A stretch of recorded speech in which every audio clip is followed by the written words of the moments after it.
Žēlastība un mieres ir mums visiem no Dieva, mūsu Tēva un no mūsu Kunga Jēzus Kristus. Āmen. Uzklausīsim mūsu šodienas tekstu, kas ir apustuļa Pāvila vēstulē Galatiešiem 2. nodaļā. Mēs, dzimuši jūdi un ne pagānu grēcinieki, zinādami, ka neviens cilvēks netop taisnots pēc bauslības darbiem, bet ticībā Jēzum Kristum, arī mēs kļuvām ticīgi Kristum Jēzum, lai taptu taisnot Kristus ticībā un ne pēc bauslības darbiem, jo pēc bauslības darbiem neviens cilvēks nekļūst taisnots. Es nenoliedzu Dieva žēlastību, jo ja bauslībā ir taisnība, tad Kristus ir velti mīļs. Āmen. Debes Tēvs, svētī mūsu Tavu vārdu patiesībā. Tavs vārds ir mūžīga patiesība un mūžīga dzīvība. Āmen. Sēžieties, lūdzu.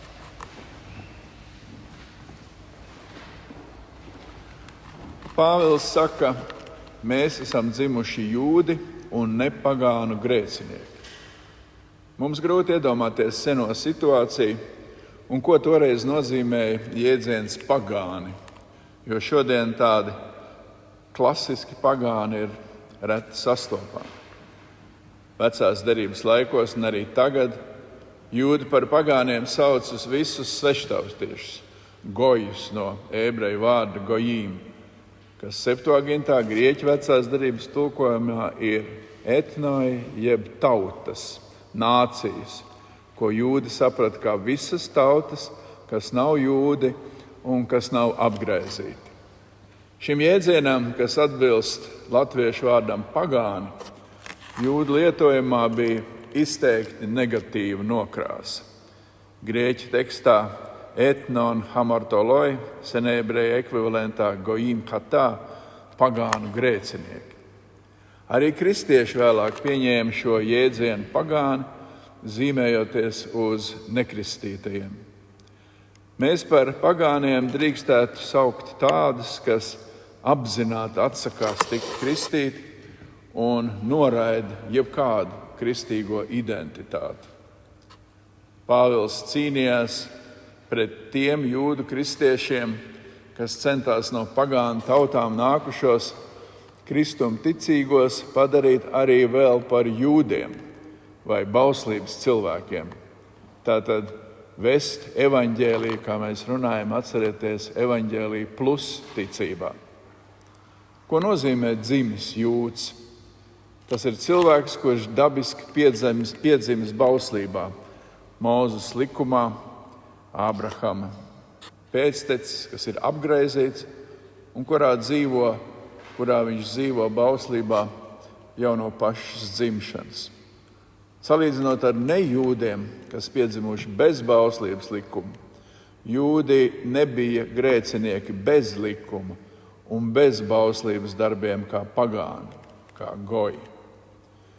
Tomēr, lai arī jūdi piedzima bauslības, mēs varam teikt pašā viducī, un atšķirībā no pagāniem jūdi darīja Dievu pavēlētos bauslības darbus, tomēr tā darīšana nepadarīja jūdus taisnus Dievu priekšā. Jo vienīgi ticība Dieva apsolījumiem vecās derības laikā un vienīgi ticība Kristus evaņģēlijam jaunās derības laikā glābi grēcinieku. Tādēļ Romiešu vēstules 4. nodaļā Pāvils par Ābrahama ticību un apgraizīšanu raksta šādi. Bet apgraizīšanas zīmi viņš saņēma kā zīmogu ticības taisnībai, kas viņam bija pirms apgraizīšanas, tā kļūdams par tēvu visiem, kas tic, būdami bez apgraizīšanas. Tā ticība tiem tiek pielīdzināta par taisnību, kā arī par tēvu tiem, kas apgraizīti. Protams, ja viņi nevien ārīgi pieder pie tādiem, bet arī sekot tai ticībai, kas bija mūsu tēvam Ābrahamam jau tad, kad tas vēl nebija apgraizīts. Tik tālu Pāvils. Proti, jūdu apgraizīšana ir ārējas piederības zīme, bet ne pats taisnums Dievu priekšā. Apgraizīšana apzīmē bauslībā dzimušo nošķirto no pagāniem, bet apgraizīšana neaizvieto ticību. Romiešu 2. nodaļā Pāvils raksta, jo nevis tas ir jūds, kas ārēji ir tāds, ne arī tā ir apgraizīšana, kas redzama ārīgi pie miesas, bet tas ir jūds, kam ir iekšējas sirds apgraizīšana, garā un nevis burtā. Tādam atzinība ir ne no cilvēkiem, bet no Dieva. Luters saka vēl vairāk, ka neraugoties uz to, ka Pēters un Pāvils, Jēkabs, Jānis un visi citi apustuļi patiesi pēc dzimšanas bija jūdi, bet kas ir svarīgāk, tie bija Kristus kalpi, evaņģēlijas sūtņi. Tomēr Luters saka, tie netika atzīti par taisniem Dievu priekšā nevienas no šīs lietas dēļ. Luters raksta par šo pantu šādi. Jo pat ja jūs iepildiet visas šīs lieliskās lietas vienā mucā, proti bauslību, tās darbus un bauslības taisnumu, apgraizīšanu, jūdu tautas dievišķo adopciju, derību ar Dievu, apsolījums un pašu apustulisko amatu, vienalga tur nav Kristus taisnuma, jo nekas no tā, kas ir mucā, nav pats Kristus. Jo tikai pats Kristus ir mūsu pestīšana, taisnošana un svētdarīšana. Ne mēs paši, ne mūsu darbi. Un ticība ir tā, kas burtiski satver Kristu un sniedz mums viņa krusta augļus. Šī ir ļoti svarīga vēsts arī mums, jo arī starp šodienas kristiešiem ir daudz tādu, kas vairāk paļaujas uz Lutera tēloto mucu, kurā paši pestītāji tomēr nav. Tēlēni sakot, tajā mucā ir ārējā baznīcas atribūtika un tradīcijas, taču nav tā vienīgā, kas var glābt. Daudzi kristieši domā līdzīgi kā toreiz jūdi, ka tiem pieder visas šīs jaukās evaņģēlijas plus darāmās tradīcijas. Un tās lieto, tajās dzīvo, aizstāv un cīnās par tām, pat uzupurējas, lai tikai neizkristu no svētās mucas nekas no šīm viņiem svētajām lietām. Bet ja nav ticības īstajam, patiesajam un vienīgajam Kristus taisnumam, ka tas ir arī mūsu vienīgais īstais taisnums, tad mums nav evaņģēlija un mēs paliekam savos grēkos. Tādēļ tālāk Pāvils raksta, zinādama, ka neviens cilvēks netop taisnots pēc bauslības darbiem, bet ticībā Jēzum Kristum, arī mēs kļuvām ticīgi Kristum Jēzum, lai taptu taisnoti Kristus ticībā un ne pēc bauslības darbiem, jo pēc bauslības darbiem neviens cilvēks nekļūst taisnots. Un Luters raksta, ka viss, kas nav žēlastība, ir bauslība, jeb likums. Vai nu tas ir civila likums, ceremoniālais likums vai pat 10 baušļi. Kur nav žēlastības, tur nav pestīšanas. Apustuļi un viņa sekotāji veica, un kristieši vēl joprojām veic, lieliskus darbus saskaņā ar 10 baušļiem, bet pat šie darbi Dievu priekšā nedz attaisno, nedz padara svētus. Luters asi nosodīja viduslaikus holestiķus, Akvīnas Toma, Dāna Skotus un Okama un citu ieviestos jēdzienus, kurus tie lietoja cenšoties izskaidrot to, kā cilvēks iegūst Dieva žēlastību un kā cilvēks tiek attaisnots. Proti, holastiķi izdalīja 2 žēlastības veidus.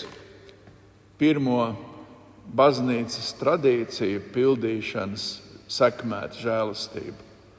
Meritum, deka un gro, ja kādam tas interesē. Un otro, lai sekojošo augstāko dievišķo žēlastību, kas seko patiesai centībai un svētiem apgarētiem darbiem meritum de condigno, kad kristietim tiek piešķirta spēja pildīt augstākās mīlestības darbus un atver augstākās debesis.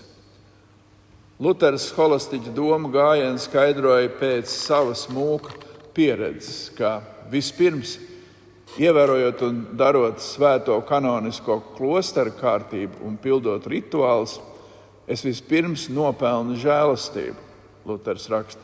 Pēc tam, saņēmis par to vēl augstāku žēlastību, es spēju darīt cienīgos ticības darbus, un tā nopelnu debesis sev, un, ja paliek pāri, savu svētumu atdodu vai pārdodu citiem. Tik tālu Luters. Un viņš raksta, ka tie centīgākie un svētākie no visiem šiem pelnītājiem un darītājiem patiesībā ir tie lielākie liekuļi un Kristus evaņģēlija ienaidnieki. Vēl pat lielāki par pagāniem un atklātiem grēciniekiem. Ja pārnesam to uz Pāvila vēsti Galatiešu draudzei, tas pats sakāms par jūdiem, farizejiem, raksturmācītājiem un visiem paštaisnējiem bauslības darbu meistariem.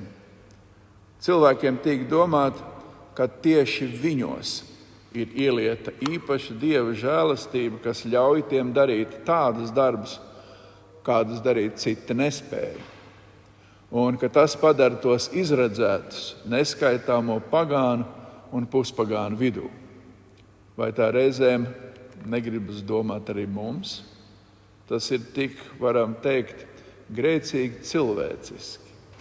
Pat skaistajā, slavenajā filmā, ko noteikti visi esat redzējuši, mūzikas skaņas, bijusī mūķene Marija duetā, kad viņa dzied kopā ar kapteini von Trappu par savu mīlestības laimi, un viņa vaicā, kādēļ viņiem tāda laime ir dota. Un tie vārdi tur ir nothing comes from nothing, nothing ever could. Somewhere in my youth or childhood we must have done something good. Vai latviski tulkojot, nekas nekad nevarētu izcelties no nekā. Tādēļ kaut kad savā jaunībā vai bērnībā mums noteikti jābūt veikušiem kaut ko labu, proti kaut ko labu, lai viņam tāda laime tiktu dota. Arī pat šādi, tik aizkustinoši un skaisti var atklāties cilvēkiem raksturīgais opinio legis, jeb legāliskais pasaules uzskats.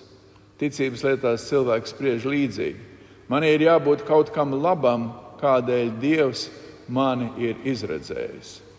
Bet patiesībā ticība caur baušļiem ierauga, ka grēko ikdienas, un ka pat sirsnīgākais ticīgais nav spējīgs uz neaptraipītu un svētu dzīvi. Jo bauslība rāda, ka mēs esam kā nederīgi koki, kā nezāles un daļi, kas nespēja dot labus augļus. Un jo vairāk cilvēks pūlējas tikt svēts, jo kļūst ļaunāk. Un viss ticības dzīves dārs pildās ar Dievam nederīgiem rūgtiem augļiem, tiem, kurus piedāvājam Dievam mūsu attaisnošanai un svētdarīšanai. Pāvils Romiešu 14 māca, ka viss, kas nenāk no ticības, ir grēks. Nevis kaut kādas ticības kaut kam, bet no kristīgās ticības mūsu pestītāja žēlastības darbam mūsu glābšanai. Tādēļ rituālo bauslības darbu pieprasīšana, darīšana un lepošanās ar tiem nav nekas cits kā krāt grēku uz grēku, noliegt Kristu, izsmiet Dievu un izsaukt viņa dusmas. Nav nekādu pirms žēlastības darīto labo darbu, kur dēļ Dievs labvēlīgi uzlūkotu grēcinieku. Ir tikai grēks, izmisums un Dieva dusmas. Cilvēkiem saviem spēkiem nav iespējams izkļūt no Dieva lāsta un izbeigt sodam. Tādēļ, kā vēsta 1. Pētera vēstule 2. nodaļa, viņš uznesa mūsu grēkus savā miesā pie staba, lai mēs grēkiem miruši dzīvotu taisnībai. Ar viņa brūcēm jūs esat dziedināti. Un baušļu darbs ir mūs modināt, rādīt, kādi esam, izsaukt bailes no Dieva un izmisumu un vadīt mūs pie Kristus. Viņš nav atrodams cilvēciskās reliģiozitātes un bauslības darbu mucā, bet viņš aicina mūs no turienes ārā.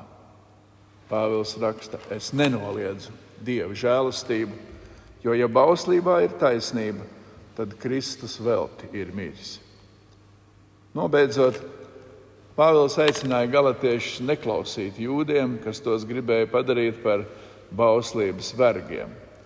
Jo, kā citviet raksta Pāvils, ja bauslība nav taisnojusi jūdus, vai gan tā taisnos pagānus.